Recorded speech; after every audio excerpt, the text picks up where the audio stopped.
I can remember it like it was yesterday. Sitting down in the school cafeteria, opening up your lunchbox, and then the wheeling and dealing would begin. So take your old person antacid and prep yourself for this gut-busting trip down memory lane.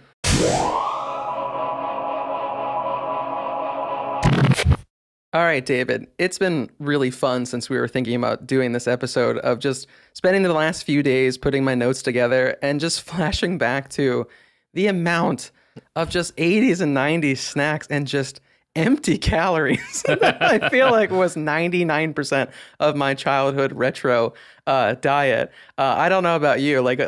Did this bring out a lot of memories of that for you as a kid too? It did. Everyone's like checking ingredients now, and it lists everything out. But I feel like in the 90s with our snacks, I feel like it just said sugar and chemicals. Yeah. They didn't have to list yellow, red, a touch 40. Of corn syrup in there. High fructose corn syrup. Just a splash. Oh. Dunkaroos, Dunkaroos, you don't just eat your Dunkaroos. I think we'd get canceled if we don't even say this right out the gate. Okay. People would turn us off. They wouldn't wait till the end. We have to talk about Dunkaroos. The cookies, and I think my favorite flavor for probably the longest time was just straight up chocolate as a kid. But then I liked the white frosting with the little, I don't know, candy specks in it. Yeah, the sprinkles, yeah. Like it took do you remember Teddy Grahams? Oh, yeah. They tasted like Teddy Grahams, but then you get icing to dunk it in. It's just I don't want Teddy Grahams no more. I want Dunkaroos. I think Dunkaroos started my obsession with cake icing. That just cake, I can take just a thing of Betty Crocker cake icing and eat it like a pint of Ben and Jerry's. He's doing it right now, folks. It's the podcast, but I see it. He's doing it. It's all my microphone's so sticky right now. You can't have any more, Eric. You mean the sulfur? You can't have any more. You already have yours. You can't have any more. I want some. No. The other haymaker was a savory snack, and it was, and I'm going to describe this very weirdly, so go with me. Crunchy breadstick cracker with the Space Mars cheese dip. Well, the cracker always had that red plastic stick the red to help plastic you spread stick. the cheese. Yep. I just used my finger. It's that red. That was I think I remember just peeling off that plastic back and just tossing that red stick behind me. Not gonna need that. It's funny. I'm the opposite because I loved the process of painting the artificial cheese onto the cracker, and then this the explains taste. so much about you. Yeah, and for YouTube viewers, it explains the orderly nature of everything. It's like I had to do it in the way that the instructions intended, but I can still. So I correlate that artificial Cheese Whiz taste with a hint of plastic stick in there as well. It adds to it. Yeah. There wasn't enough. I'm just going to even answer it for you. There was never enough cheese, and there was never enough Dunkaroo frosting in those pouches per ratio of cookie and cracker to Not the at all. respective dippings, right? Yes. It's probably the same person that created the con of not the same amount of hot dog buns to hot dogs. It's probably the same person. Big shot over at the Wiener Company got together with some big shot over at the Bun Company and decided to rip off the American public. When we're talking about other kids' lunches too, I kind of want to be like a New Yorker, or some kind of guy from Jersey. Oh, hey, did you see what Tommy said today? He said 2 Lunchables, one with a crunch bar. I don't know if I just offended everyone in Jersey or New York or the Detroit IT department again, but we are. Detroit's gone. We might as well just take out the Jersey and all that too.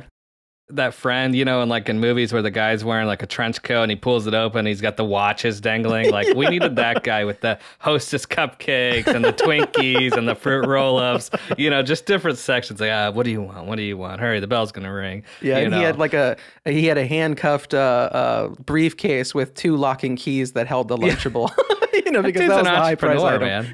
That guy's going places, Squeeze It fruit drink. So much fun, kids can't wait to get their hands on it. I'm going to start with my haymaker as well. Oh, gosh. I hope I don't divide the world here. Maybe you'll have the other haymaker and then we even it out. But I think Squeeze-Its, those plastic bottle type. The red, it was chocolate cherry, and I can't remember the blue flavor, but those were my favorite. Those to me outdid Capri Sun. I'm saying it. No, I 100%. I will double down on that. Okay. I 100% agree. I thought the containers were cooler. Yeah. I love the little twist top. Like, they were delicious. And yeah, Capri Sun. I was a squeeze it man. I'm a squeeze it man. Self-proclaimed squeeze it man. Now we talked about this too. We didn't have to worry about a straw or finding a straw or not getting the straw to work. It was so easy. It's just like the effort required. It's just like, it just came right off a Capri Sun. You're spending 30 minutes and you're just like, I could have drank a 6-pack of Squeeze-Its in the time it takes me to get the straw into a Capri Sun. Yeah, that would be a great commercial for them. Like, you're at the lunchroom and the kid's struggling to get this, and like, it shows you drinking one, and he's still struggling. He's now 3 deep, and they're just lined up on the table. Oh, hey, Tommy, you're still struggling there. And then you've got the candy cigarette. And there did come a time where the Squeeze-Its were very kiddish. Commercial wise, they were. Capri Sun started featuring the teenagers on the beach and skateboarding, and surfing, and it was like, that's the cool drink. In middle school especially. Yeah. If you took a Squeeze-It into like 6th or 7th grade, goodbye. Like, any bit of coolness that you might have had is completely gone. Chuckling and cheering yourself out of there, like, Man, you are one pathetic loser. High C specifically, but then they came out with the Ecto Cooler, which was, oh yes, there it is. Okay, I'm gonna just I might as well just turn my mic off. Go ahead. We're the best, we're the beautiful, we're the only Ghostbusters. This is a guy who's sitting 4 feet away from a life-size proton pack. Like, of course I drink High C Ecto Cooler. Something good. Something decent. Something pure. What flavor was that? Like, lemon and lime? Kind of. Like, it's a very engineered flavor that you can't quite pinpoint. Like, they had Slimer on it, and I feel like it was supposed to seem like you were drinking like Slimer. You were drinking a ghost. So it was just very distinct, and but I feel like growing up with Ghostbusters and loving Bill Murray, unlike some people on this podcast. I'm sorry. When I heard the name, I blacked out. I went. We had talked as we were talking about the title stuff. Maybe that's what the title should be: engineered flavors from the bygone My Chemical era. Childhood. My Chemical. That's perfect.